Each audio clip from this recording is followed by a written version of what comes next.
So welcome all, happy days are here again. We're here to follow on the trend of reviewing great controller accessories by reviewing none other than the PlayStation 4 DualShock 4 back button attachment. First thing I'd like to do now is congratulate PlayStation on creating some sort of packaging which is creating a very weird textured video effect when being filmed. Quite impressive. When you look at the packaging face on, it's just a plain blue. However, for some reason, when it's being filmed, it's got this crisscross wave sort of effect. I know I've seen similar things on TV when people wear fancy ties. It's just the way it's filmed. But it's really strange how it doesn't do that when you look at it straight on. Very, very strange.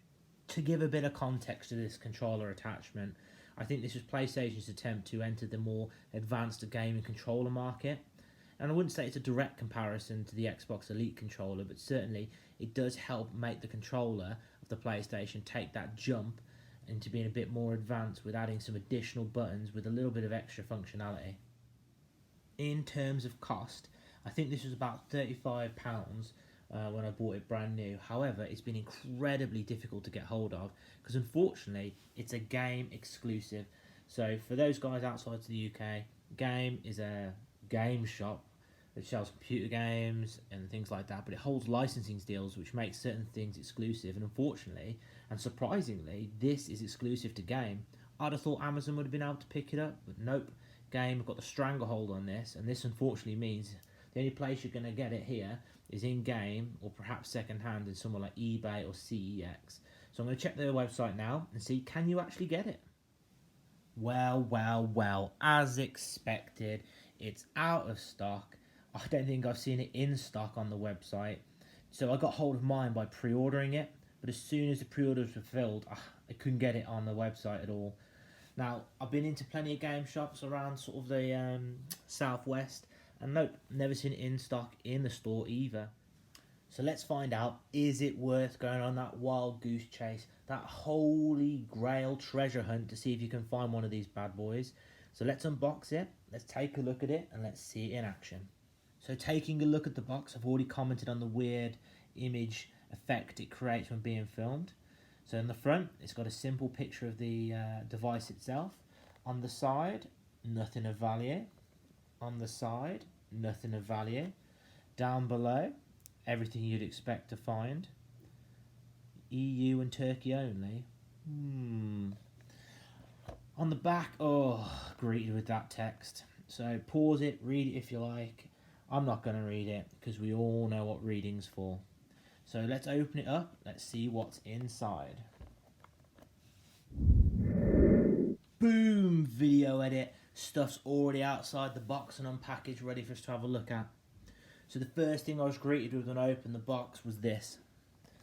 The instructions. Now I know what you're thinking. You're looking at it from the front. You're thinking, it's not too bad. Look at the width of that. Look how thick that is. What on earth could possibly be in there? Well, we'll never find out because you know what I think about reading. So let's look at the device more closely.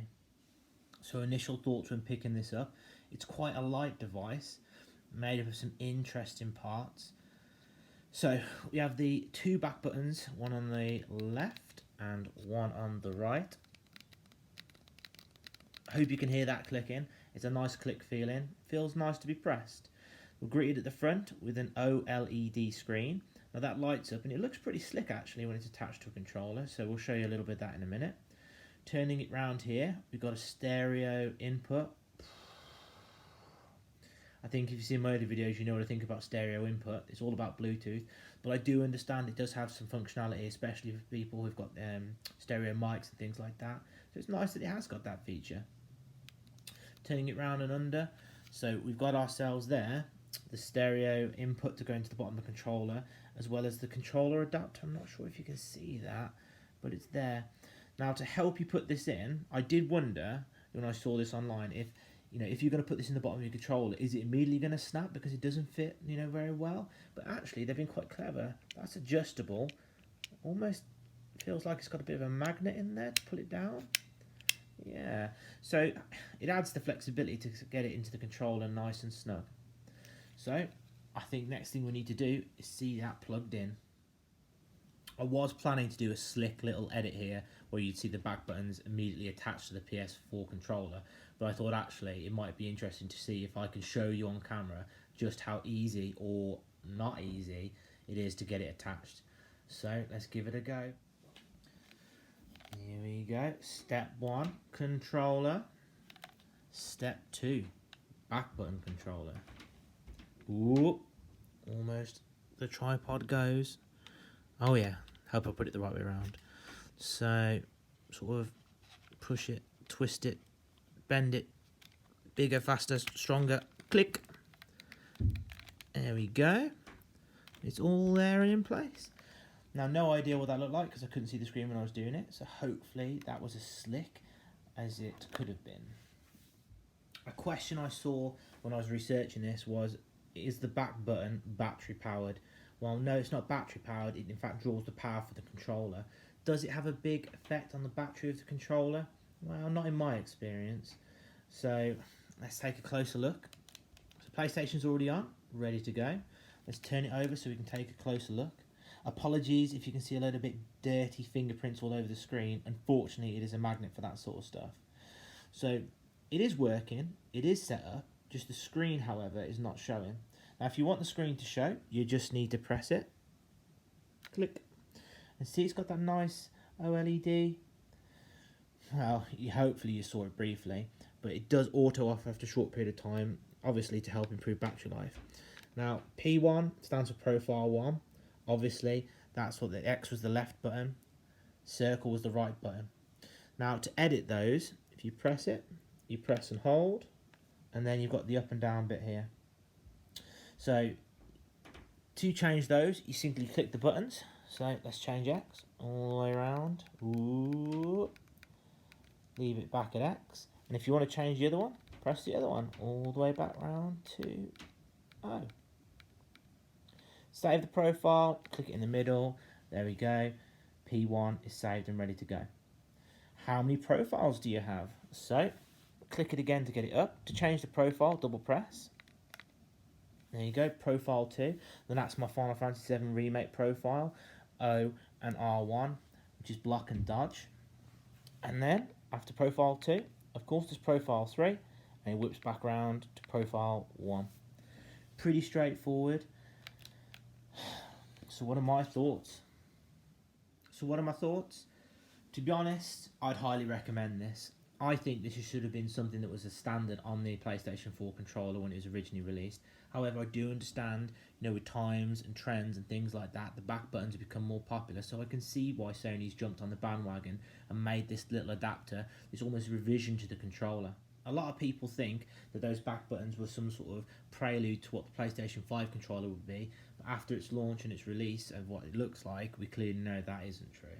I also know what a lot of you are thinking. You're thinking, oh, but the PlayStation 4 controller was perfect to start with. It was really, really comfortable. Yeah, I agree. It was very, very comfortable, but I can honestly say, with the back buttons on, I think it's even more comfortable. I prefer it with the back buttons on to the back buttons being off. And I think it's all to do with the ergonomics. Yeah, check out that word. The ergonomics of the back buttons. Now, they are curved at the ends, which means that your fingers can sit very, very nicely on that button and operate as you would expect whilst you're playing your games. It's very cleverly designed. When it's lying flat, the buttons aren't pressed, so you don't have to worry about accidental presses. I think it's a clever piece of technology. I really, really do. Another question I expect a lot of you had is, what mileage am I going to get out of this? Am I actually going to use it? Well, I can honestly say, once you've had it, it's weird to not have it. I've used it in all the PlayStation games I've used so far, and because it's so customizable, you can have it represent any button you like. You can set it up like that. I've already spoken about how I've had it set up for Final Fantasy VII Remake. I've had it set up for Borderlands. I think it's just a really, really useful item that once you've had it, you'll miss it if you don't have it. What are the problems with it? Well, some would argue that $34.99 is quite expensive for the product. I can understand that given the price of the DualShock controller. But, let's face it, you've already got your controller, yeah? So this is an extra bit you're going to put in there to make it perfect. I know it is. Your mind's made up. You've decided you want one. You're a smart person for wanting one. So I know what you're going to do. You're going to rush out. you can't rush out, unfortunately, given the situation you're in, but you're going to grab your phone, you're going to grab your tablet, you're going to get online, you're going to try and locate one. I think you're going to have great difficulty doing it, but I wish you all the best to do that. I think it is worth the time and the effort. It is worth that time searching for it, and I hope you do get one, because it really does add an awful lot to the controller. Hopefully I've covered everything that's needed in this review. If you have any questions, please post them in the comment box below. If you've got any suggestions of stuff you want me to do videos on, again, post it below. If you like the video, give it a thumbs up, subscribe, stay safe, stay out of trouble, and I'll catch you on the next one.